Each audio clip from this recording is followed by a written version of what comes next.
Now let's get back to the strangest secret in the world, the story that I wanted to tell you today. Why do men with goals succeed in life and men without them fail? Well, let me tell you something which, if you really understand it, will alter your life immediately. If you understand completely what I'm going to tell you from this moment on, your life will never be the same again. You will suddenly find that good luck just seems to be attracted to you.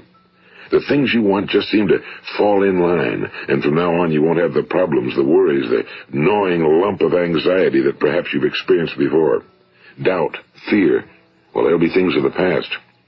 Here's the key to success and the key to failure. We become what we think about.